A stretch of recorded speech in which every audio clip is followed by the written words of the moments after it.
Okay, welcome back. So we've talked about pivot points, cheats, load cheats, basically what to look for the setup. All right, what we're going to look for, and then how we're going to buy a stock through that buy point. We covered that quite a bit. Um, what Here's something that is really one of the big questions, and something that took me a long time to learn because I spent so many years and so long trying to figure out how to buy that once I started getting that down and the stock went up or had some kind of problem, I didn't know what to do. I didn't even think about selling or taking profits in particular, or maybe if something went wrong and how it was acting abnormal to let me know that maybe I should sell it even before the stop is hit. I just didn't even really pay much attention to that because I was just thinking I got to find this right stock, find the next big stock, and buy it at the right point. But that trade needs to be managed. So what we're going to talk about now is what to do after you buy, and we're going to talk about what you do and don't want to see. So once you make a trade, you're gonna watch it and start gauging whether it's telling you, hey, this is acting right, or this is acting abnormal. This is acting normal or abnormal, which in case you would either stick with it or maybe even increase your position or reduce your position or maybe even sell it even before the stop gets hit. Now, some of this and some of these terminologies and some of these concepts go all the way back to Jesse Livermore, talking about natural reactions, what's natural and what's normal and abnormal.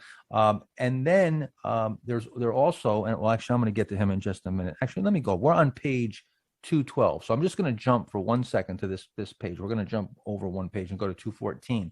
So another gentleman that influenced me on some of this work and taught me something very valuable was a man by the name of Bill Berger. And most of you, I'm sure, won't know who Bill Berger is, but he was a fund manager. And back he ran the Berger 100, and he was beating all the other funds and doing really great. It was a small mid cap fund. Dave, do you remember Bill Berger? Oh yeah, yeah, I think Bill Berger was an O'Neill client. I think they were an O'Neill client at the time, yeah. if I remember. And so I met Bill Berger at one time, and went up to him and I said, Bill, can I ask you a question? What, and this is why I ask everybody who's successful. I always ask them, what's the key to your success? What's the secrets? What can you tell me? Can you give me some advice? So I said, Bill, what's the secret to you? You're beating all these other funds and you're doing so great and you're running a large amount of money. He said, son, I buy tennis balls and I sell eggs, and walked away from me. And I was like, okay. And I didn't really even think much of it. I almost thought it was a joke and maybe he was just like fluffing me off. And then I realized he gave me a multi-million-dollar sentence. And I've been using that concept ever since for my entire career. And that one sentence has literally made me millions. So let me show you here what this means. And um, so when you buy a stock and it's coming out of these bases and coming through this pivot point, right? You've done your analysis, you're in the uptrend, you found the VCP, you identified the pivot point. David and I talked about that right side being really tight. We want to get it down to single digits.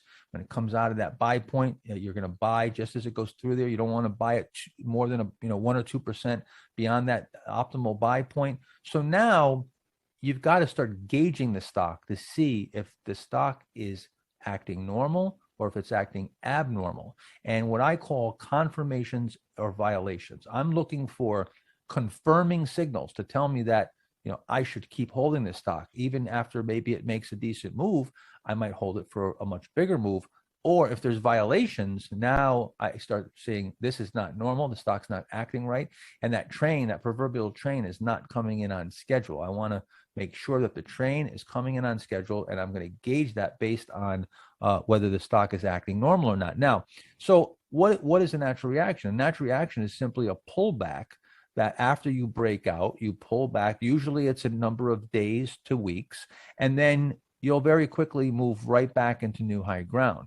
That pullback will generally be on lighter volume than the breakout or the subsequent breakouts. And the key is that you want to see that tennis ball action. So we know it's a natural reaction, or I should say, we don't know it's a natural reaction until we get the tennis ball action. The tennis ball action, you look for to take it back into new high ground, get back through the reaction high. So the reaction high is right here on this left side.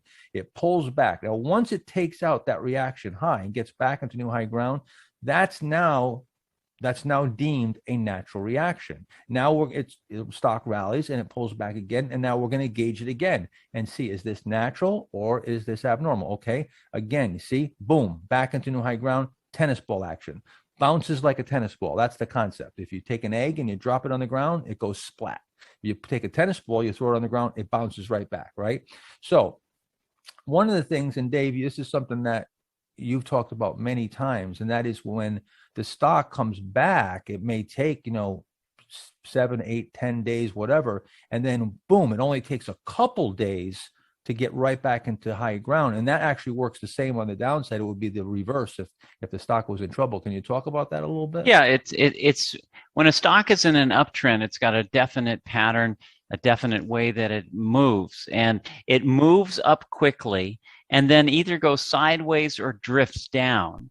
And then it moves up again quickly, and then sideways and drifts down, and that's what this stock here. And you can see it you can see on where the arrows are. The stock moves up very, very quickly, and then drifts down. And back here, I moved up to Netflix. Yeah. Let's stay on Lululemon. Sorry about that. And lots of times it doesn't give up much ground. It just goes basically sideways, and that's just telling you that there's just not much profit taking. There's not much selling. So, but then when you get to the top, the whole thing reverses. The moves are down very quickly, and then they drift up. They struggle to make any ground up, and then they get hit hard and they struggle. So it's just the opposite, the way the stock acts on the uptrend versus the downtrend. Yeah, and you can almost count the days. You can see here where if you count these days, there might be, maybe 5, 10 days that you're coming back, and then 1, 2, 3 days, boom, you recover everything. Same thing here. You see, you got maybe a week or two, and then just in 3 or 4 days, you're taking off. So the rebound is very quick and very powerful. What that's telling you, and this is what we're always trying to gauge, we're trying to gauge whether you're getting institutional buying or retail buying. If you have retail buying, it's not going to move the stock very much. Sometimes you can break a stock out at a late stage in a bull market when everybody's been doing well and it starts to get real obvious. You'll have stocks break out of these bases, and then they will just go up for a day or two and then come back down. Institutions will sell right into it. Now you've got retail buying, institutional selling. What you want is institutional buying. You want to be putting your money side by side with when big institutions are moving that stock up. And then on the flip side, when the institutions are selling, of course, you want to be out. So this is the way we gauge that. And we're going to show you a handful of examples here and really start to fine tune or really start to zoom in. Remember, we talked about the satellite view, the aerial view, the overhead view, and then moving into the microscopic. We're really coming down now. We're starting to zoom in here and really start to look at some very specifics. So this is Netflix, right? We broke out of a nice base. This is one that I purchased coming out of this base here. You can see it just pulls back, and you've got a 5-day pull natural reaction. And then in 2 days, look at this, pow. See how powerful? So when it does that, you probably don't want to sell on this bounce back here. That's telling you that stock's acting really well, especially if you're coming off of a bear market. And this is one of the first stocks to be breaking out of a base. You might be on a real key leader. And this stock made a huge move from here. Of course, we all know this is in 2009. Netflix made a gigantic move from this point. Just in a short period of time, it was up 500%. Now we move up again. We pull back, right, as we inevitably will after a good move. 7-day natural reaction, and then see 1, 2, 3, maybe 4 or 5 days, you're right back into new high ground. That's tennis ball action. And here's your recovery volume. Very strong on the recovery, big volume on the recovery. Let me show you another example. So here's Great Plains, and you'll see how similar that they look, right? And similar in time frame too. So you see here, you come back here for a couple of weeks, and then pretty quickly you're back into new high ground. And you get another natural reaction, and you're back in new high ground. And so now, as this is progressing here, you're sticking with the stock as long as it's acting right. Now, if it's acting abnormal, which we're going to show you in a little bit, you might reduce, or you might actually sell the position, or you at least would have a heads up and know that this is a stock that, may come in quick on me, and I've got to really be ready to cut my loss if it starts turning against me. I'd show you here. So here's Central Garden and Pet. So again, we break out here, couple days, right back to new high ground here, pull back. Now, you can also sometimes you'll form what we call a cap. And very often this will happen when the market is weak, or maybe you're in a correction and the stock breaks out, and then the market takes another leg down or gets weak in the interim, and maybe the stock came out early before the leaders very often will come out before the market even makes its last leg down. And then when it makes that next leg down, it'll pull the stock back to the breakout, and it'll form a little mini pattern, which we call a cap. I call it a cap. A lot of this terminology you won't hear anywhere else, unless some of it now is taken off and it's all over the internet. But still, there's a lot of vernacular that I still use. That this is just terms that I came up with.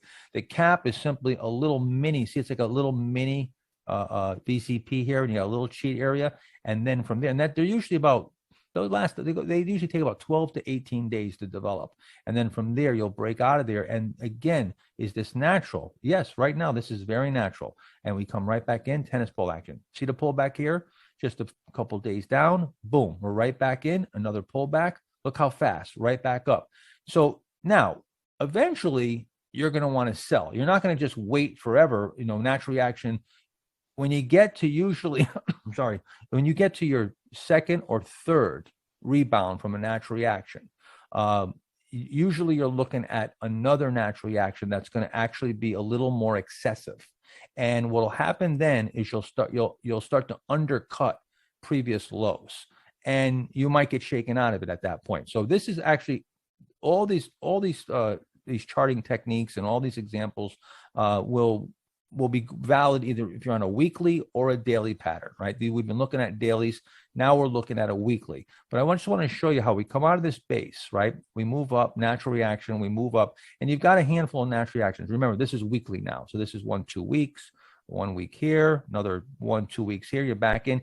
And now you see you go to a bigger move and you undercut that previous low. And that's what a lot of people will get knocked out there, because they're thinking now it's going to roll over, and then wham, it comes right back. And again, you get another natural reaction and a recovery with tennis ball action. And here again, you see you move and you undercut the previous low, then you come back. So what my general rule of thumb is that once I go through the, usually 2 or 3 natural reactions, I start looking to sell into strength.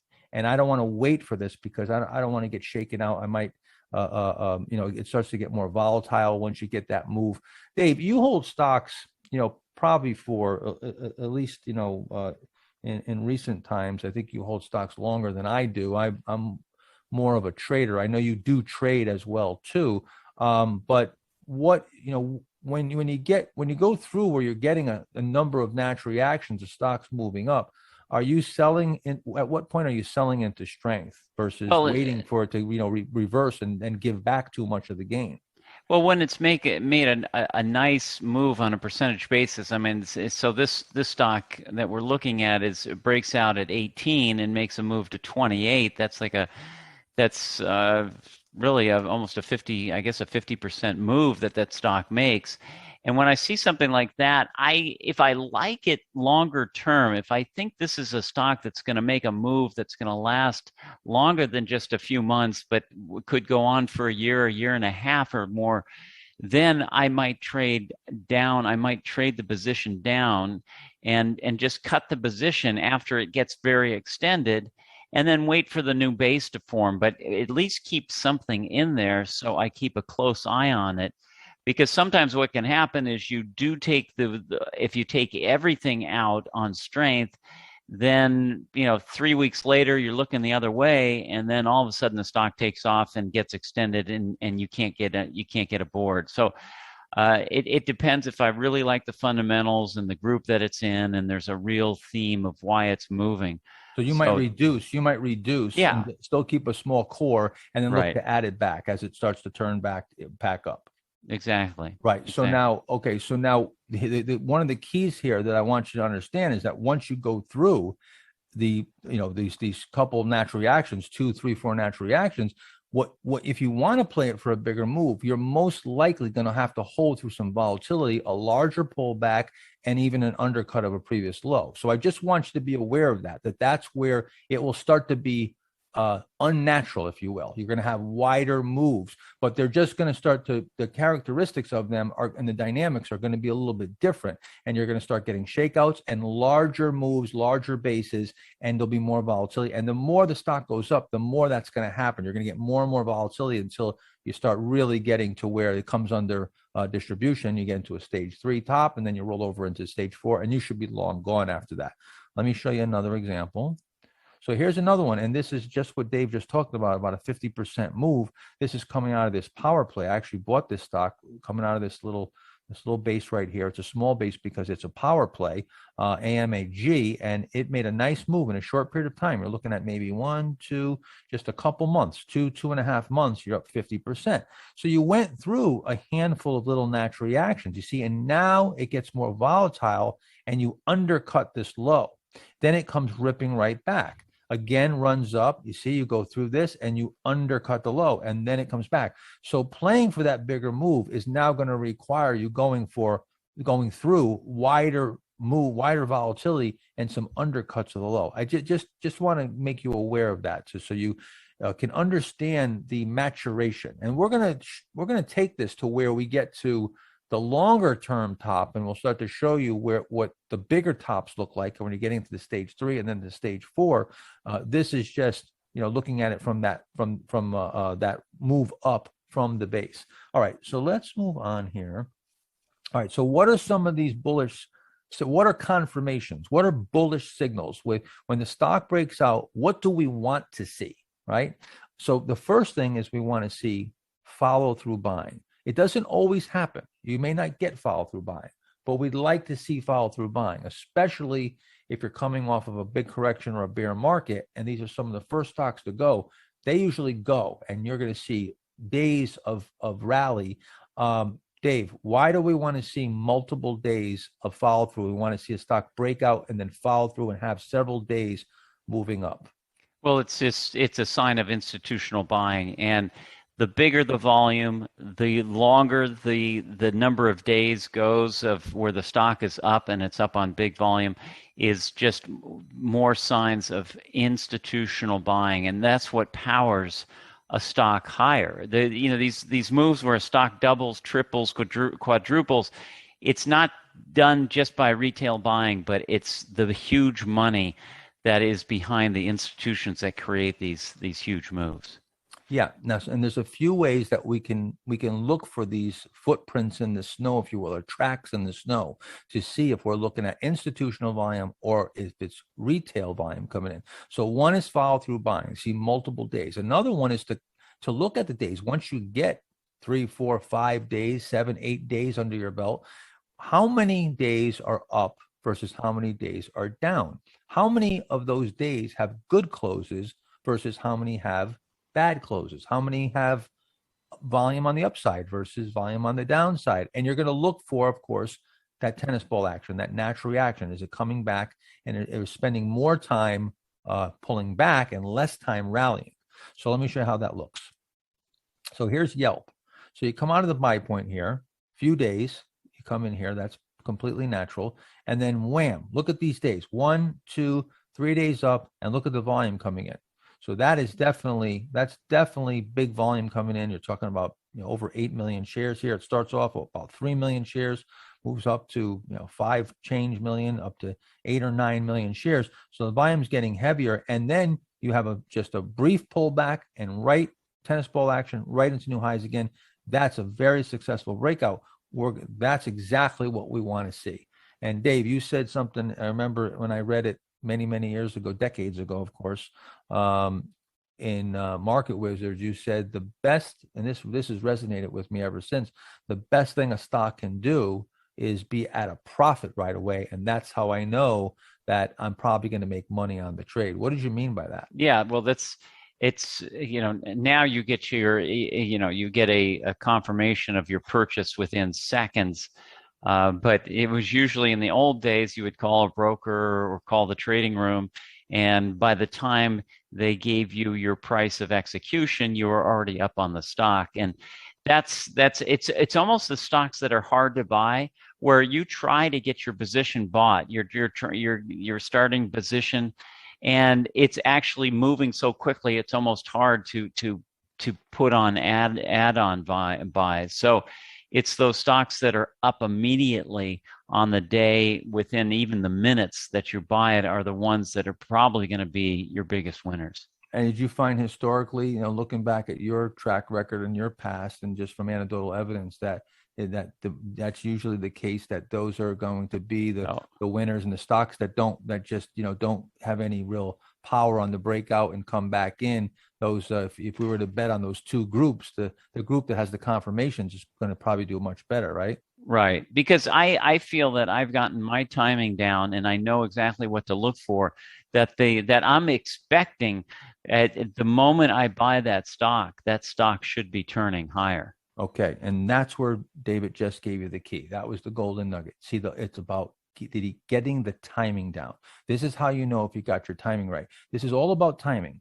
People always ask me, do you time the market? I don't really time the market. I time stocks.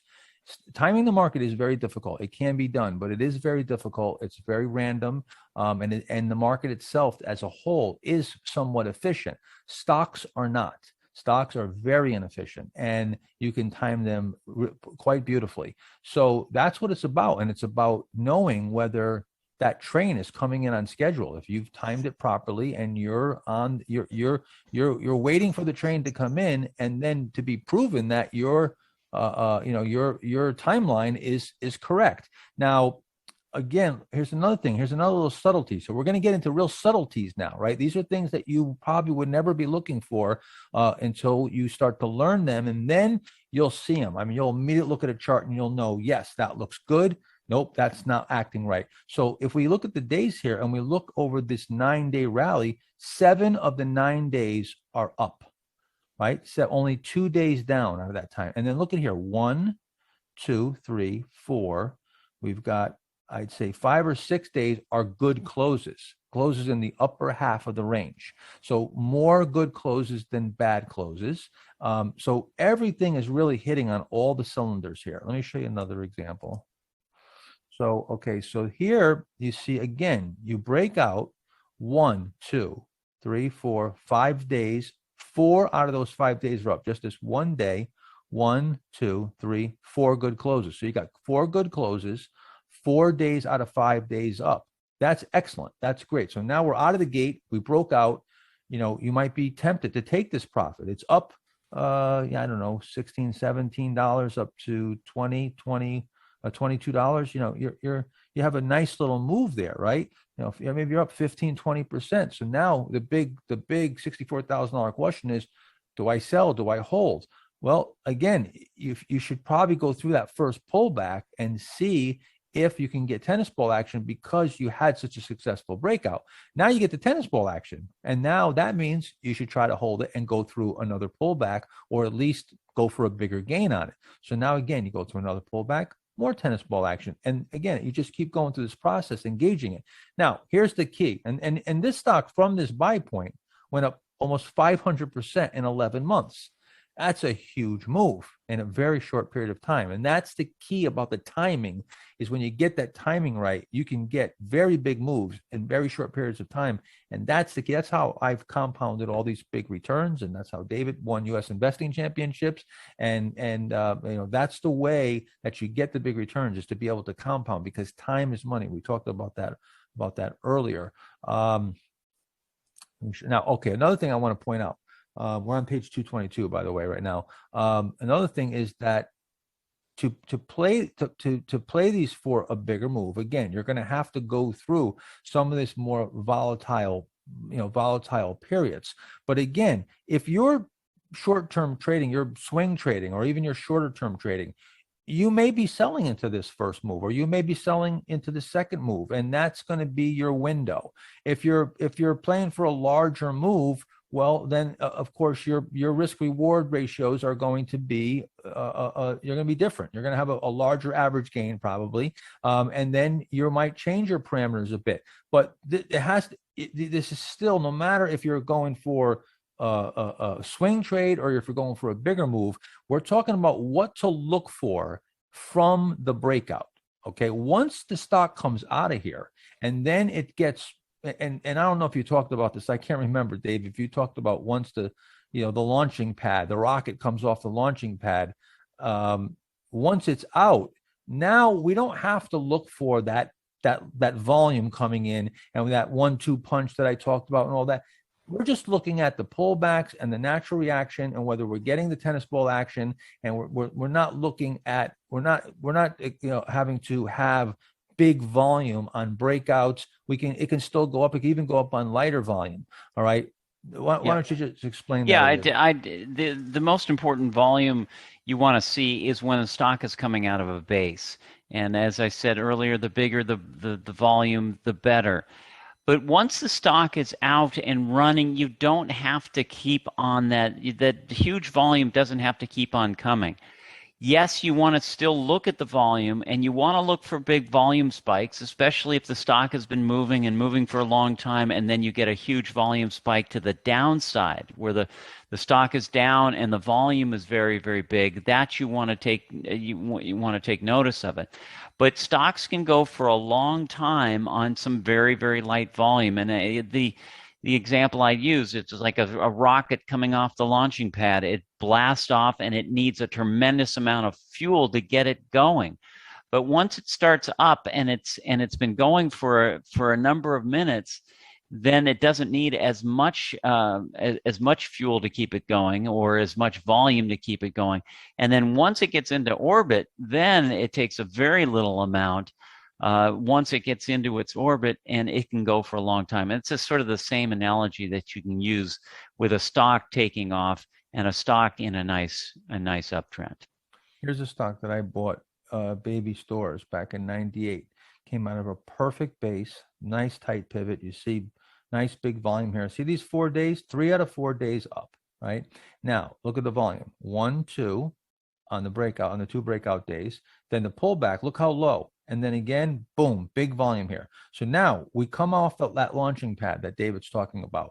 Now we're up in the sky now, right? Okay, great. Now we're looking to see if the pullbacks can come back in and then get tennis ball action if they're natural reactions. Natural means it pulls back, maybe pulls back 4 or 5 days. Sometimes they pull back just a couple days, maybe 4, 5, 6 days, and then just a couple days back into new high ground. Right here, you had a 1-day pullback, and then it came and it went moderately into new high ground, and then again, right here, back into new high ground. Another pullback, 6 days back, and now we form this little tiny little VCP. It's the exact same thing, almost looks like this pattern, only on a little mini basis, and we come out again. You get another natural reaction until finally, you're looking to start nailing down your profit into a decent move here. So we got one, we can call this 2, maybe 3, 3 or 4 natural reactions. Now, I'd be looking to probably sell if this stock really starts to run up here. We're going to get into sell rules, so I don't want to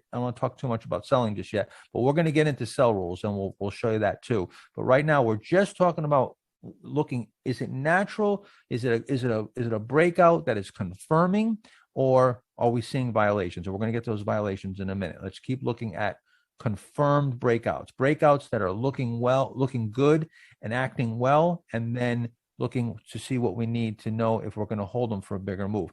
Look at this, 8 out of 10 days up. So this breaks out, goes up 8 out of 10 days, just a really strong breakout. You want to go through a natural reaction here and then see if you can make a bigger move, because the stock is just acting so well. It's such a great breakout. This is such an indication that institutions are piling in, and then with a very small pullback and a quick recovery, it's just total confirmation. So again, another natural reaction, boom, 1 day back into new high ground. A few more examples. Zillow. So Zillow comes off of this pivot, it's a little cheat area. Look at this, 7 out of 8 days up. Look at this natural reaction. It barely pulls back at all. That's how strong the stock was. And then bang, right into new high ground. Then you get another little pullback, 1, 2, 3, 3 days, fourth day turns up, just 1 day later, back into new high ground. And look how strong, right? Another little natural reaction, another natural reaction, back into new high ground, little mini cheat area formed here. So it just keep going through this. Now, again, once I get to that, like I said, you get to, a couple natural reactions, 3 or 4. Now I'm going to start looking for more volatility. I'm going to try just usually sell into the upside and try to get out before I get that volatility comes in. Okay, REX, another little cheat area right here, comes out 5 out of 6 days up. And you see how you drift in here, and then in 1 day, boom, back into new high ground. You had a squat on the close, but 2 days later, you recovered that too. Now you get a little more volatility, same thing. All right, let's take a look here I want to talk about, Dave. So when we get these breakouts, this is what you call your MVP indicator, or an indication that the stock is really, really strong. You talked about this, I think, in Momentum Masters, and we always get a lot of interest in this concept. Yeah.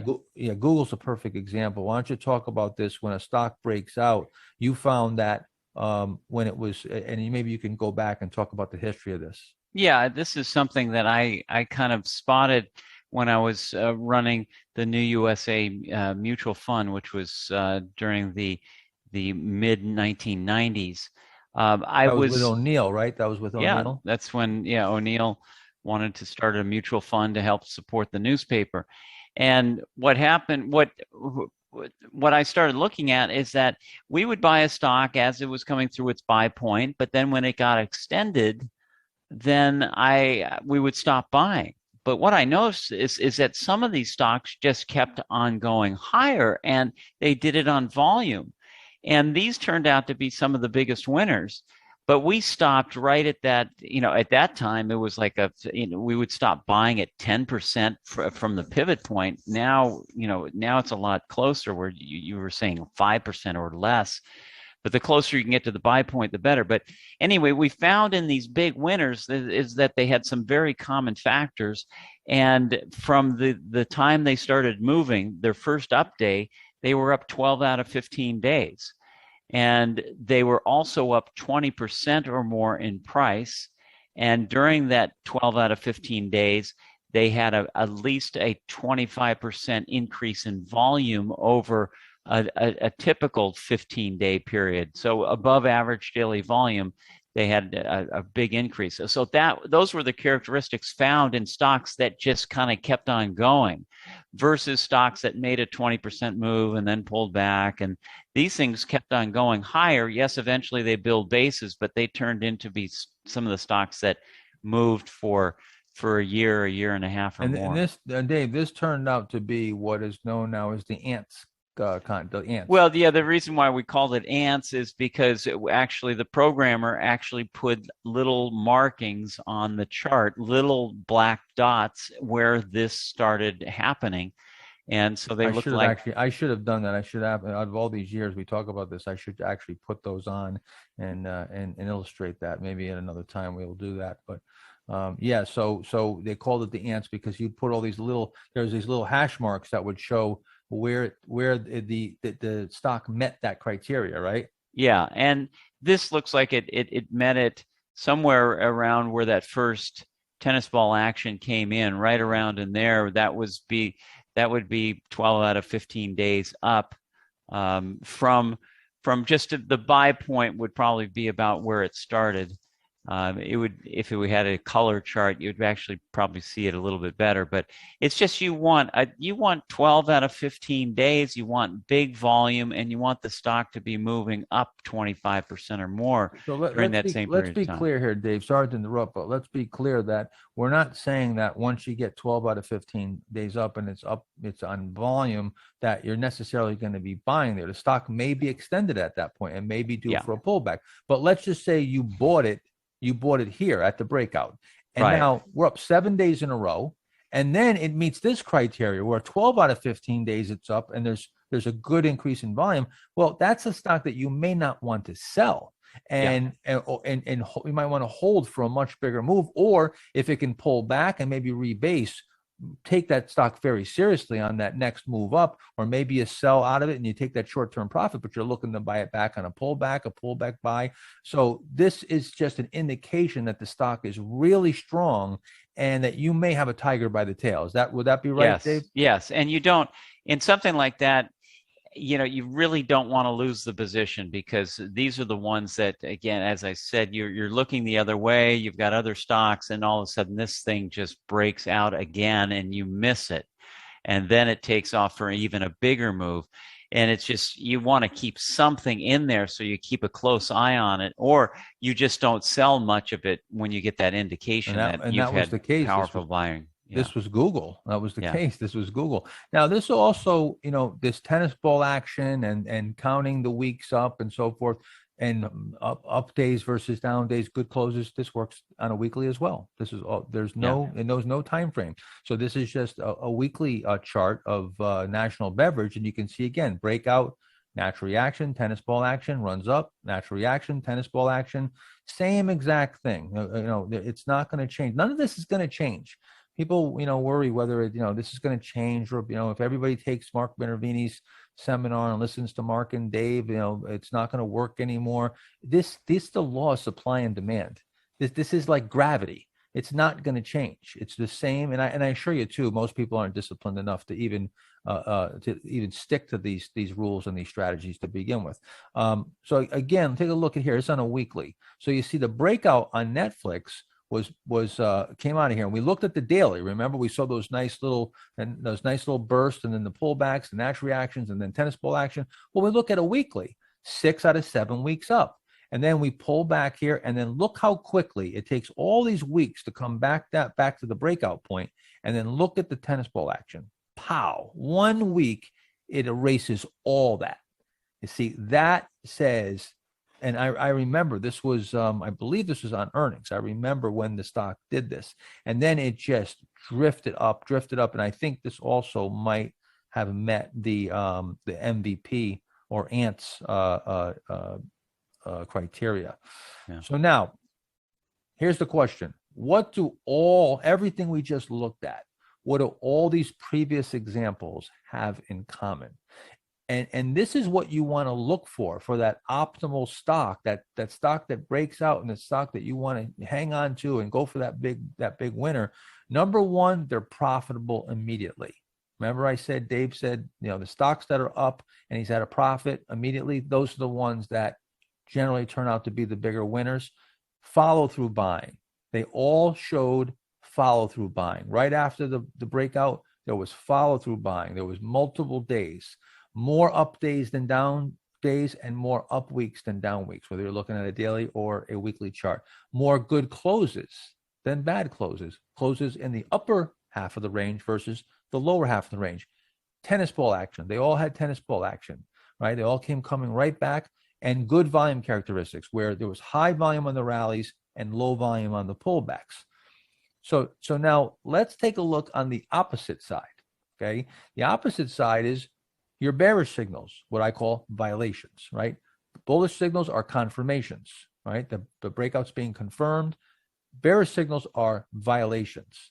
Now, we're going to go through these. I'm going to show you some charts just like we showed just before. But I want to go through the list here. So low volume out, high volume in is the first one, right? This is when you break out.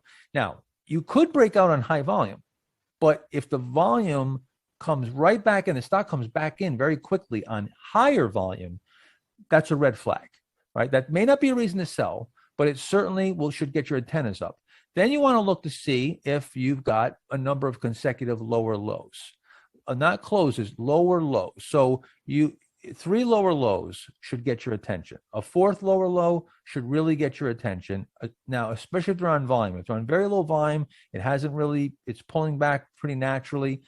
It could be okay. But as you're making the lower lows, especially if they're on volume, you want to start looking for supportive action around the 3rd or 4th lower low. The reason is because institutions, this is all about understanding the footprints and the buying patterns of institutions. Institutions will they'll buy a stock. And Dave, I'm going to want you to talk about this. So they'll buy a stock, and because they've got such big volume to move, they'll run the stock up. And there might be a number of institutions in there, but even one institution can run a stock up. So as they start running up, they back off. They don't want to defeat their purpose, right? So the back off. Now, as the stock comes back, usually a couple days, 1, 2, 3 days, they go back in there and they start buying again because they told their trade desk, they told their traders, we need to get a 1,000,000 share position in this, get us in at a 45-degree angle here. And so on the pullbacks, they don't want the stock to get away from them. They want a position. So every little pullback, they go back in there and add to it. And that's what creates this pattern. Right, Dave? Yeah. Yeah. It's because, think about it. It's, as Mark said, institutions aren't buying 1,000 shares and then they're happy they've got their position. They're buying millions of shares, and it takes more than a couple of days, especially in some medium-sized cap companies. It takes them 3 weeks to get their position, and that's where you see the big buying show up. But if it does get extended, they'll back off. They'll wait till it comes back in again a little bit, and then they'll keep on buying until they finish their position. But it takes a lot more time, and that's what you're looking for. You're looking for their footprints in the market as a stock's moving out. Right. And if that stock's coming in and it's coming in for day after day after day and big volume on the downside, well, then that's telling you that there's not a lot of institutional support there. And it might have been retail buying, and now you may even have institutional selling if the volume's picking up. So after 3 or 4 days, we're going to show you examples of this in just a second. I know right now you're having to use your imagination a bit. So more down days than up days, just the reverse of what we talked about before. More bad closes than good closes, just the reverse, right? Now, the other thing is I don't use moving averages almost ever for a crossover. There's only a couple instances, which you're going to learn about all those today or through this workshop. One is, though, immediately after the breakout. Again, once the stock's up and it takes off, it's not as important. But right after the breakout, the 20-day line becomes important and the 50-day becomes even more important. And what we found was when a stock breaks out of a base, if it comes and it comes back in and it closes below the 20-day, the probability of it working cuts in half. It's half the probability. If it had a 50% probability, it's got a 25% probability now. And if it goes below the 50, the probability goes down even more. So we want to see it hold those two lines. Sometimes the 50-day will be lower than even your stop will be, and you don't have to worry about that. But certainly if it goes below those and it closes below them, it's another red flag. Now, wide and volatile price action. All right, that's another thing we're going to show you in just a second. But now the key is that it's not like one of these is going to say, hey, we're going to sell the stock. No, you're just going to start watching and seeing if the violations are piling up. You start getting 2, 3 violations all piling up around the same time, then yes, you probably want to start reducing, or if they're really critical, really serious violations, you'll even sell the stock. Let me show you what these look like now, okay? Let's start off with low volume out, high volume in, low volume breakout, high volume back in, and a close below the 20 and 50-day. So this was a late stage base in lumber liquidators. Lumber liquidators was holding up really well when the market corrected. It took off. It made a really big move, and then it came off of this, which amateurs would see this and probably buy this as a base, maybe a cup with a handle here. Look at it and call it a VCP. It's pretty sloppy, and it's not the greatest pattern or greatest price action, but it does break out of here. But then what the key is, you see it comes out, and the volume's not even that great to begin with. But then just a couple days later, see, there's no follow through. The next day it's down, then it's down again. Then it gets this little feeble 2-day rally, and then wham, gets crushed. And look at the volume, and it gets below both the 20 and the 50-day. So if you hadn't hit your stop yet, let's just say your stop was at 8%, and this is down 6% here. I'd be out. I'd definitely get out of here. This is totally abnormal. This is not how a stock should look after it breaks out. Let's show another example. Yeah, I was going to add, and then you can see it the same thing on this. It's the 1-day breakouts. I hate the 1-day breakouts. I mean, if it only goes up 1 day and then it starts reversing, that's a major flag. Because what that is just a lot of retail buyers seeing a stock. It's been consolidating. It's got a decent base. It breaks out. And in fact, that it only goes 1 day is just telling you is probably just retail buying. there were no institutions adding on or buying new positions, and Yeah. it starts reversing, and that's a telltale sign right there. Yeah, and it doesn't mean you don't necessarily sell. You see one day breakout, next day it's down. That's not a sell signal, but it certainly is it should raise your antennas, and you should start watching it carefully because it needs to put on its running shoes pretty quickly. You want to see it get right back into new high ground and see that if the volume didn't come in on the breakout or you didn't get the follow through days, you want to see them in subsequent days and not too long. You're trying to get your timing perfect here and within a number of days. So if this stock doesn't get going, within a week or two, you probably you probably mistimed it pretty severely. So let's take a look at another one here. Here's it's simple as OUTR. This is an older company, Outer Wall. Not even sure if this is listed still. You get a nice little gap here, drifts back here. Okay, breakout right here, right? So this gets a 1 day, 2 days. It actually moves up the next day, but has not a great close. But then you see it comes right in, and then the volume comes in on that next day. You see the volume is much higher, much higher. Now, again, we're going to start looking and counting. This is 2 lower lows. So we didn't get the 3 lower lows yet, but now we're sitting there right by that. I believe this is the 50-day, right? Yeah, this is the 50-day. We're sitting right at the 50-day line. 2 days later, boom, we're below the 50-day line now. So this is really just showing very abnormal action. I would have been out of this right away, probably right on this day right here anyway. I want to point out too, again, I said this before, but I want to say it again, that most of the stocks that we're showing you, not all of them, but most of them, the grand majority of them, I was trading at these times that I was buying these breakouts. And I didn't have hindsight. There was no hindsight. These aren't where we went and picked charts that made our point. We said, oh, yeah, this one looks good. Yeah, some of them we've studied some leaders and studied some stocks and pulled out some models. But the grand majority of these, 95% of them are stocks that I've actually traded. Mark, one thing I just wanted to point out on this chart too is when that stock gapped from 64 to 72, you have to ask the question, even there, why didn't it follow through? Because if it's such a great stock and it must have been some earnings news or something to get it going, why didn't it keep continuing, or even after 3 or 4 days take off and go? But it sat there for, it looks like 3 or 4 weeks and tried to move. So interesting sign that you might have seen could possibly fail if it didn't follow through the first time. Right. And this right here, what David's saying is that as you drift back here, and we talked about, coming back for a number of days and then erasing it very quickly, this looks okay. This looks, pretty good. It's coming back pretty quickly. And, it didn't follow through here, but it drifted back. And now you're saying, okay, tennis ball action here looks good. But now it doesn't confirm. It doesn't confirm. And David's saying over here too, this just wasn't. You'll see some of these stocks, they'll break out on earnings and just keep running and running. And that's where we see something like the MVP move, where you get the 12 out of 15 days. And now, yes, it may be extended and you're not going to buy it there, but it showed that previous power. It's showing that there's a big appetite for it. What David's saying here is there's no real appetite for this stock. And then even here, when we thought there was some appetite, nope, it came right in. Let's look at some more. Okay, so here's another one where we get the breakout here, and then you see it doesn't follow through much, and it just immediately stalls out. Now you get 3 lower lows, 1, 2, 3. At that point, I want to see some support. I don't like that it closed right near the low, this big down day, and it closed below the 20-day line. So now we've got some violations here. We didn't get any follow through, right? We didn't get follow through buying. We've got 3 lower lows. We got bad closes. Every close is bad. It's below the 20-day line. This is really looking ominous at this point. And then look at the next day, wham, right? Now it just comes in, it's right off.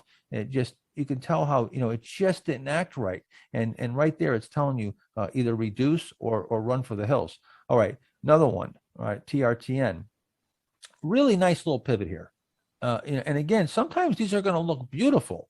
Just because you get it down and you can spot a VCP and you get this great pivot point and it's got all the characteristics, it doesn't mean it's necessarily going to work. And Dave, we should talk about how, let me ask you a question, Dave. In all your years, you've been doing this longer than me. I don't know how many years now you've been doing it, but certainly over 40. what percentage of stocks are your gainers versus your losers? How often are you actually right? Well, if I'm right half the time, I think I'm doing a great job because I play a lot of stocks, I invest in a lot of stocks, but if it's half of these don't work out, I take very, very small losses. But if I can have two or three really just take off and go and have a huge move, and I buy them correctly and I add to them correctly, those two or three big winners makes up for all the very, very small losses. Yeah, and sometimes the stock looks perfect, but though you know what? The market's just bad. And you actually get the analysis right, but the market is just in a tough time, might be going into a correction, or and stocks are even giving you heads up that you're heading into a correction. The market really looks fine if you're looking at the Dow and you're looking at the S&P and the Nasdaq, but the stocks aren't acting right. And then later on, the market rolls over and the stocks were sort of the canary in the coal mine. So here, again, I want to show you some examples where where you can get lured in, where it looks good, but very quickly it doesn't look good. And I always say, always be prepared for the opposite side of the trade. So when you are long, you need to be prepared to move very quickly and move to cash. When you're in cash, you need to be prepared to move very quickly to getting some exposure on, because things change very fast in the market. You can go from 1 minute there's no stocks to buy, and then there's a whole ton of them. Well, in 1 minute everything's acting great and you're all happy and giddy and making tons of money, and the next thing, whammo, you're giving half of it back and you're underwater before you even realize it. So again, here we break out, right? You get a little follow through day here, right? You get another day, but then look, the big volume comes in. Look at this big bar. So you've got the volatility, much bigger bar to the downside, right? And now you've retraced a full retracement of that move, high volume in. So you got low volume out, high volume in, and low volume out, high volume in doesn't mean that it's a low volume breakout. It means that the volume on the downside is larger than the breakout volume. And now you're getting some lower lows. You get 1, 2, 4 lower lows. So you're getting below the moving averages now. You're below the 20 and the 50. If you had not hit your stop yet, I would be out of this regardless. My stop was maybe a little lower than this, I would still be out. I wouldn't even wait for my stop at this point. And you see here, then it just goes stone cold dead, can't rally. And then the real selling starts coming in because it's under distribution. Institutions are selling. And now you really start to get the damage. Let me show you another one.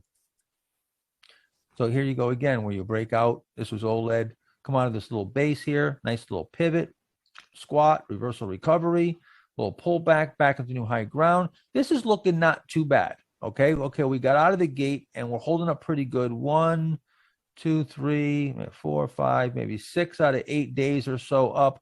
Not too bad, looking pretty good. But then we get 1, 2, 3, third day down, pulling back to the breakout. Fourth day, now we're below the 20, the 50, full retracement, high volume in. No, this is we're getting violations now. Now you got to start reducing. You got to start looking, or at least have your heads up to get ready to sell as soon as it hits your stop. Another one here.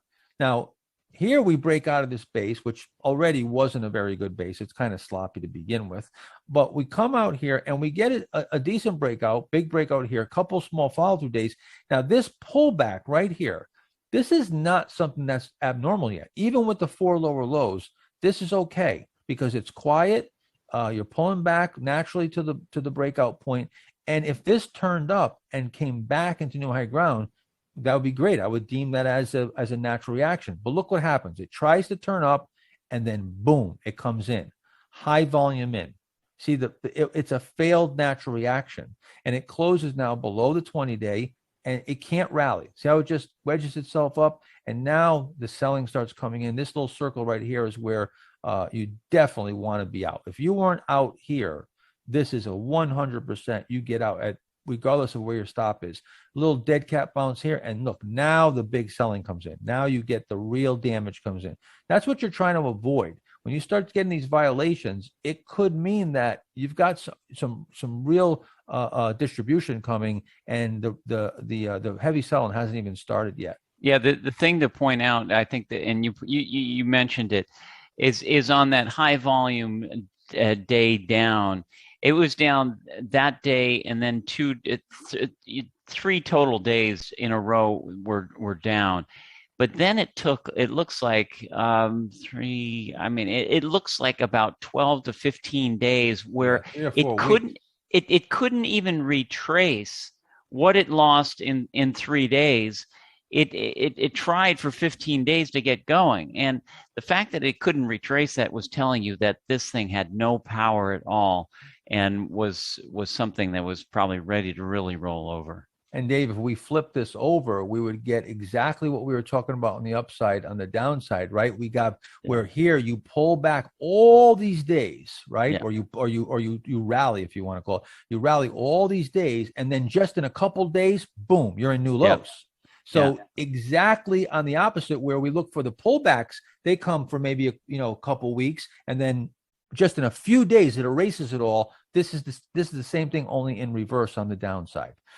Most of what we show you is going to just be the opposite on the upside to the downside. These rules. That's what makes them, really really easy to follow. Is that once you get good at them, you just look at them from either side. So here's another breakout. This was in Michael Kors. Came out of this little pivot right here, this cheat area, and immediately had trouble.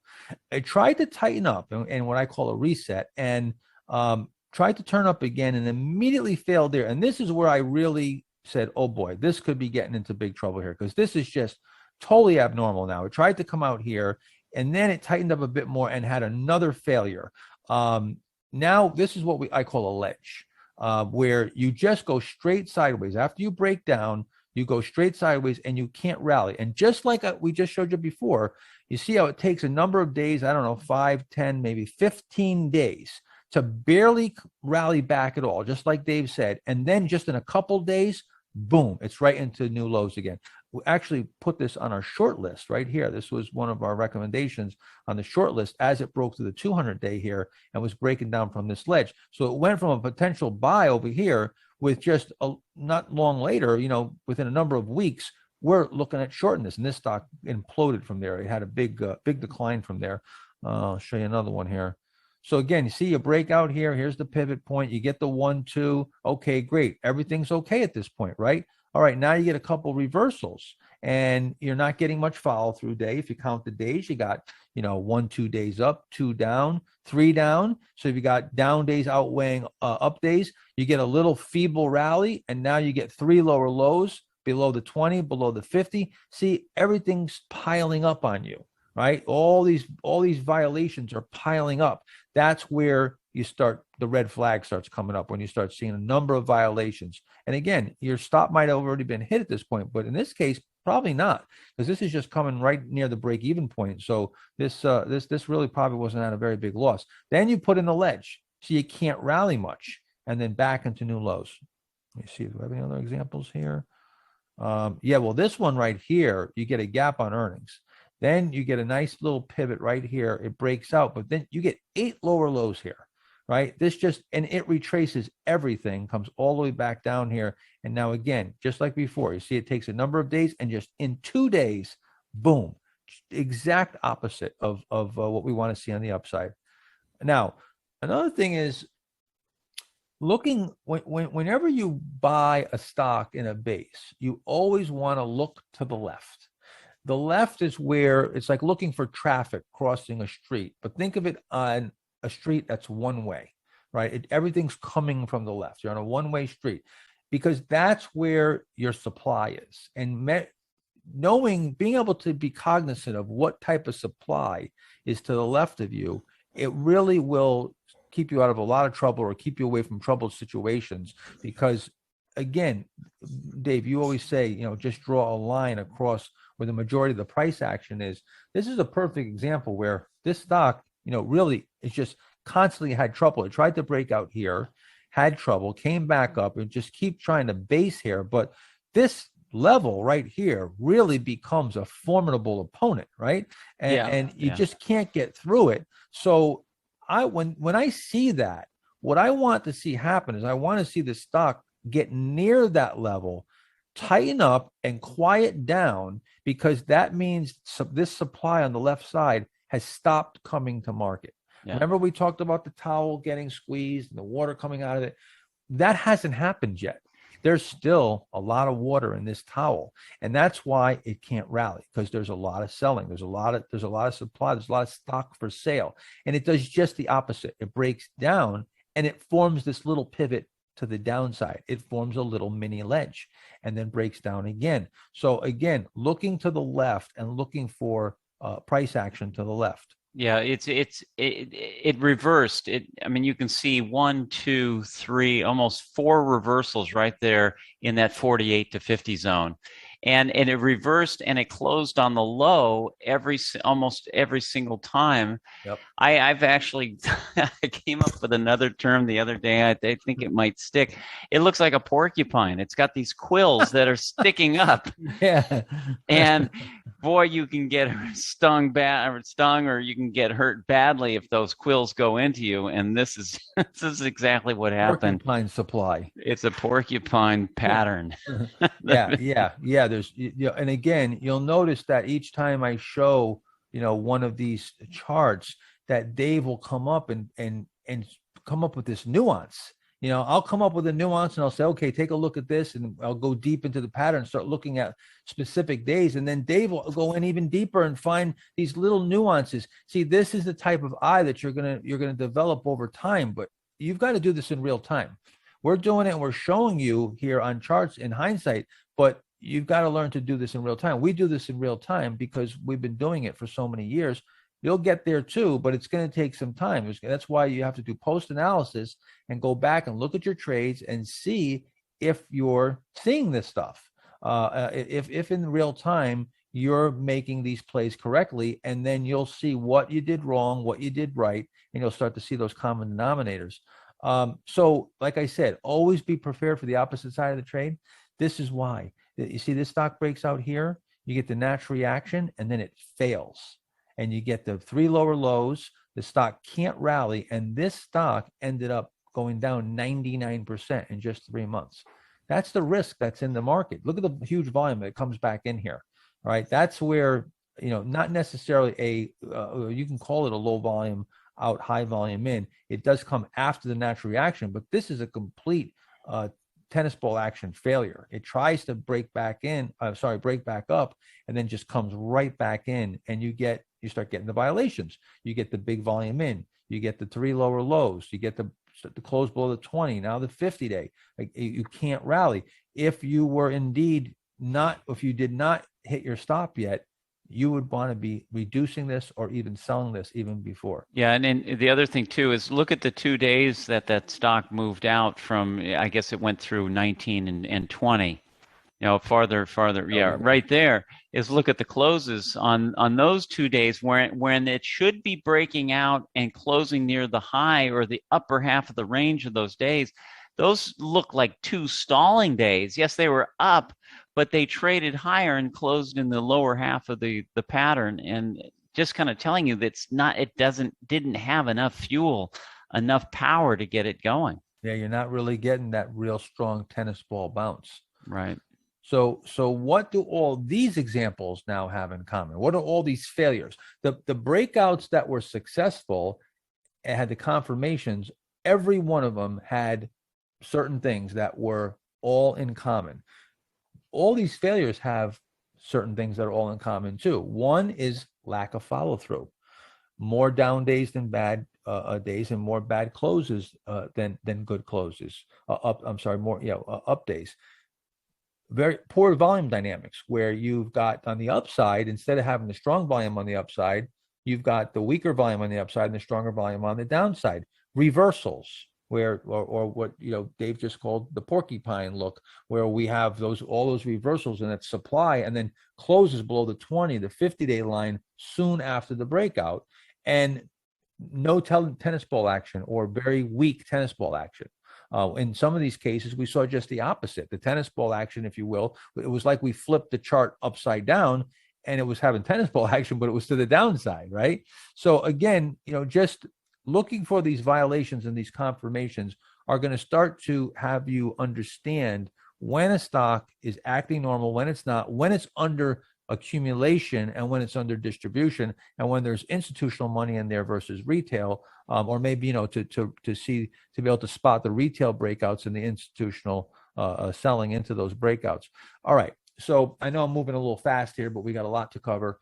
Now, some of these stocks will break out. This is starting to get a little more advanced now. We're going to get into some more advanced techniques here, and things that are going to take even more skill and more time to cultivate your eye and your skill for these. But what will happen is sometimes you'll get what we call a reset, a failure reset.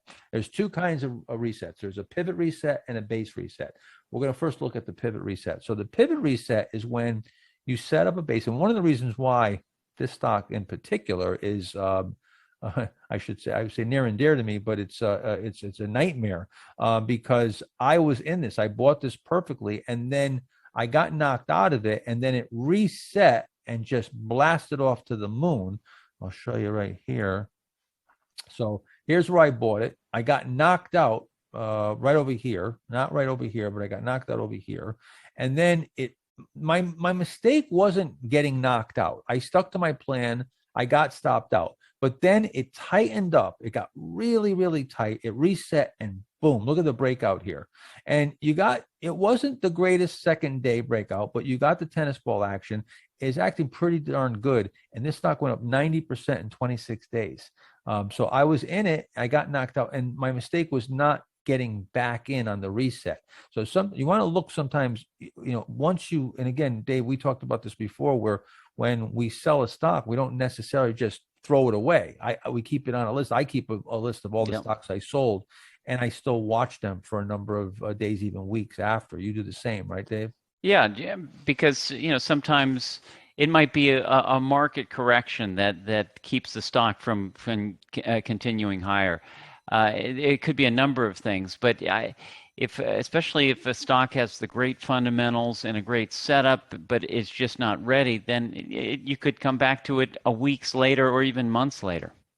Let me show you another failure reset. So here's another pivot failure reset where you form this pivot. And sometimes the pivots are in hindsight, you look and you go, that wasn't the best pivot. I was maybe stretching a bit there. It was a little sloppy. In this case here, you get the breakout, but then you get a close and way at the low, and you get a big reversal. And then the next day, boom, it comes in, takes out the low in the pivot. And this is pretty ominous action, but it comes right back and it retightens up, and then it breaks out from here.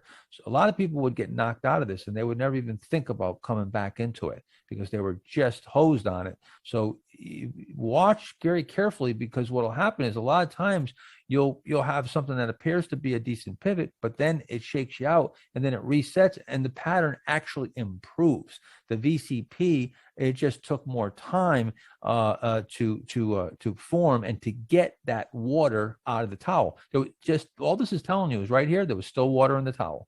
You need to get that water out of the towel. Once it was all the supply was wrung out, now the stock can break out and go freely. 254% in 7 months. See, that's a great move. See, that's the kind of velocity that's going to really give you, even if you got a piece of that, if you got 1/3 of that, a quarter of that, you got yourself a nice move in a very short period of time. Here's the same stock, okay? And this is what we just saw right here. Here's the breakout, squat, reset, recovery. Now, it's set up again. Once it broke out, it made a little move. It actually went through a big base. Now, in this instance, I'd be knocked out of this stock here, all right? You'd probably be knocked out too. Over here, it tries to break out, it squats, and it comes in the next day, but there's no violations there. Yes, it's not acting great, and we did not getting follow-through buying is not a violation. It's just not getting confirmation. Okay, so we didn't get the confirmation here, but a couple days it tightens up and just forms that pivot, holds the lows, and then boom, breaks out, and you get that recovery. And then look how nice and strong, right? So again, you might have come in it right here. You might have come into the stock right here as it started to move, and it didn't break out. This is not a sell signal here. These aren't violations. The thing I want to make sure you understand is that you go into a stock with a plan, and you've already determined what your risk is going to be. So you say, okay, I'm going to risk 5%, or I'm going to risk $1,000, and this is the price that I'm going to stop out on. The key is to wait until the stock proves you right or wrong. So you want to stick with that stop unless you see the violations start to pile up, and you really, and even in the beginning, you're going to need to be more mechanical at this. Dave, somebody who's just starting, I mean, we're really going advanced here, right? I mean, would you suggest that, maybe they just stick with the stop and not get too cute with, sort of, selling if they see a couple of violations? This is going to take time to get this type of discerning eye, right? Yeah, and it's going to take a long time, and probably a lot of losses too to get to the right look, and to know exactly what that pattern should look like. I also suggest, if people are just starting out, to use a portion of the money they have allocated for stocks, because you're bound to make a lot of mistakes. And so maybe take 50% or 25% of your money and trade with that, invest with that, and put the others to the side until you really get this down and you start having some success. Yeah, we're going to give you, pretty, 95, 98% of everything through this workshop. We're really laying it all on the table, but we're also laying on the table, a combined of, I don't know, 90 years worth of experience. So this is very advanced. As much as we're breaking it down here and showing you all these examples and really quantifying it, to do it in real time, this is really advanced stuff. So you've got to start off with the basics, and first learn how to make sure you're staying in those uptrends and locate those bases and buy through that pivot point. And then you're going to start, getting more of a discerning eye, and have experience and understand what's normal, what's abnormal. We're giving you reference points, tools, things to watch for red flags, and things to watch for green lights. But it's going to take a lot of experience to apply this in real time. Yeah, and Mark, one last thing going along with that is that you said, we give you just about everything you need, but the last key is to study your own losses, your own successes, because that's where it's all going to come together when you start seeing the patterns of where you're making mistakes. And if you can start cutting down on those mistakes, then your success will go up dramatically. Right. And we're going to actually specifically show you how we do post-analysis, and we're going to go through some very unique ways of doing post-analysis and tell you exactly how to conduct that post-analysis and what to look for when you're looking at your results and your trades. I want to show you just a few more here, because these resets could manifest themselves in a lot of peculiar ways. But we're always looking for that tightness. We're always looking for that tightness on the right side. So you can see right here, we had a breakout attempt, and it was just wedging up the right side, kind of sloppy. And then it fails. It comes in for a number of days. And this would have knocked most people who are, using tight stops and are risk adverse, would have probably knocked them out and got shaken out here. But then look, it really tightens up. And this reset, the stock looks so much better now. I mean, it really looks nice and tight. But you might have been over here trying the stock over here, and maybe you got a little sloppy there, and things were working, the market was taking off, so you bought it, you got knocked out, and now it improves. And now you see how nice the breakout is. Now when it finally, the water gets out of the towel, and you really get that tightness, and it's set up properly. Now you get 1, 2, 3, 4, 5, what's it, 6, looks like 8 good closes, almost every day up, but maybe, or 1. I mean, really just a nice, efficient move, very little pullbacks. You get some a tennis ball action right away. And again, you see how many days it takes here, and then wham, right back into new high ground. That's what you want to see. Here's another reset, chef. So you break out here, and again, you roll over, and now you reset a whole nother base.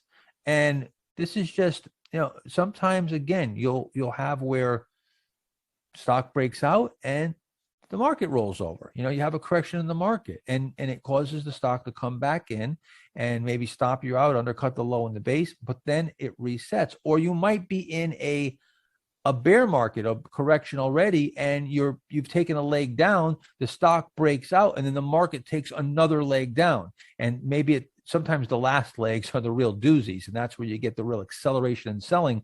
And a stock that tried to break out in maybe the first one or two up legs, now when you get that exacerbation in selling, it just comes right in and then needs to reset. Now you get the reset and see again, look at when it's really ready. Look how efficient. Boom, boom, boom, boom. Look at one.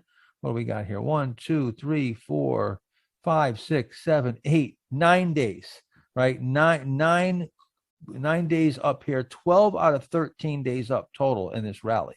And that's really super strong, super strong. This was Dick's Sporting Goods, and I traded this stock right here coming out of this pattern right here. You actually had a nice little base here.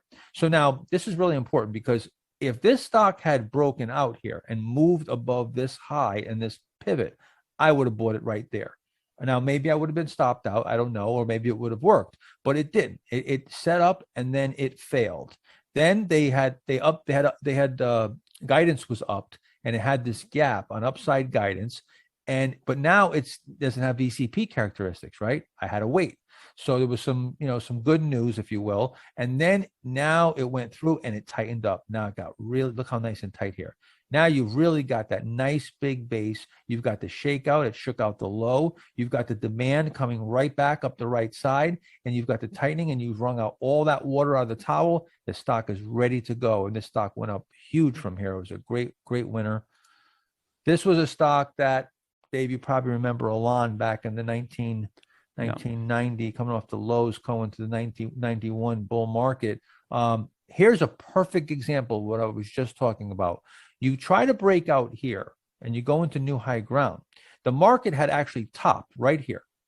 And from here to here was a bear market.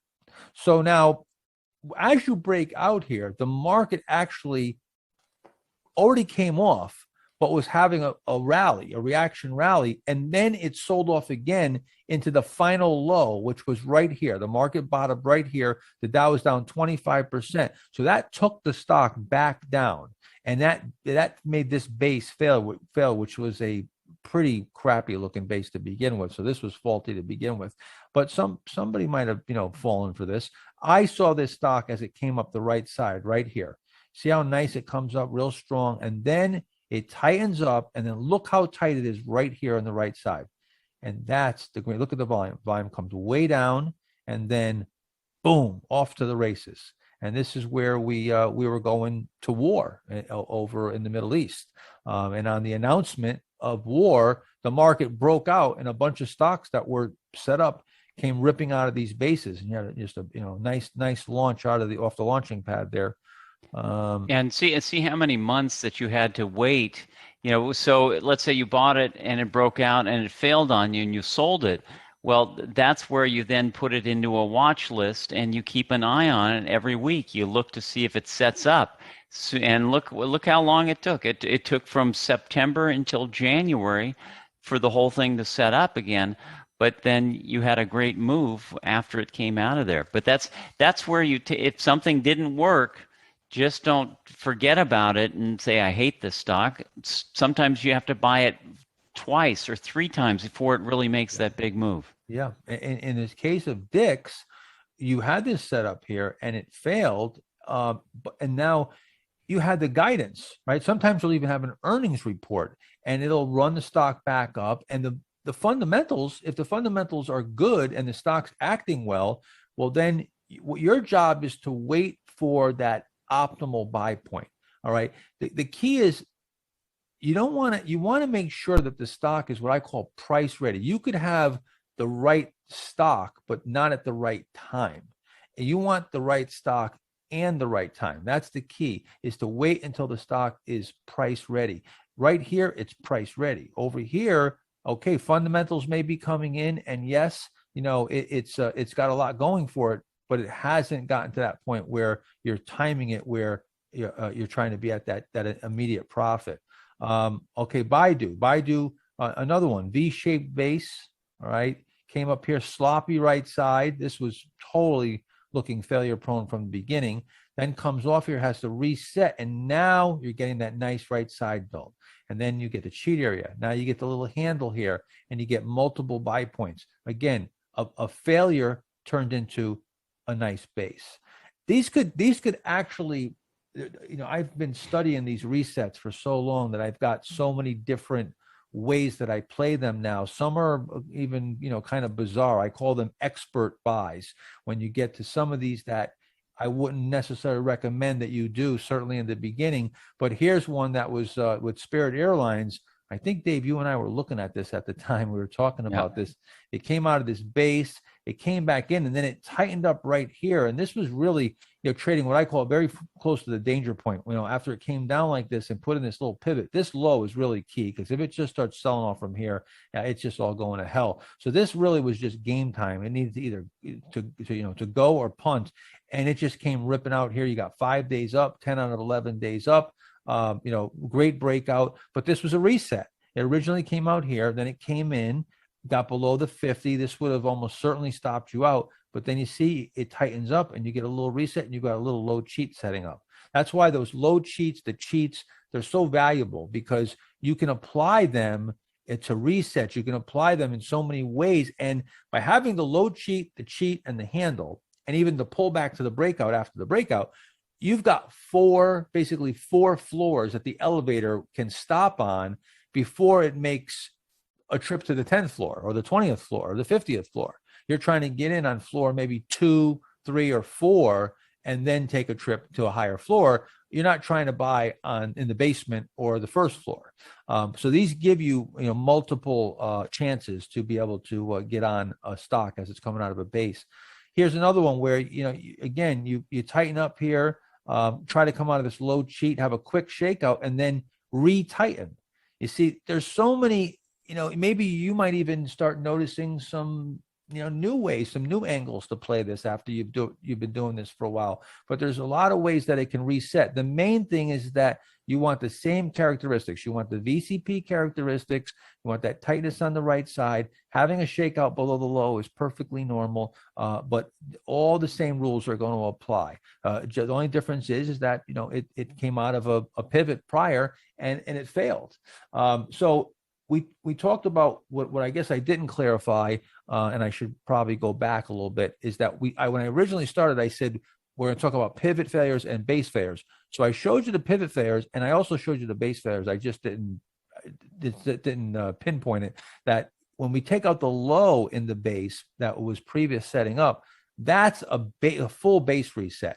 So if you just take out the low in the pivot and then you reset, taking out the low in the pivot might take a lot less time, or will almost always take less time to reset than if you take out the low in the base, because now you've got more work to do. It's just like, if you were to have an injury, if you sprained your ankle, it would take you a number of days maybe to get back running or get back on the tennis court. But if you break your leg, it's going to take a lot more. So a pivot failure is like a sprained ankle.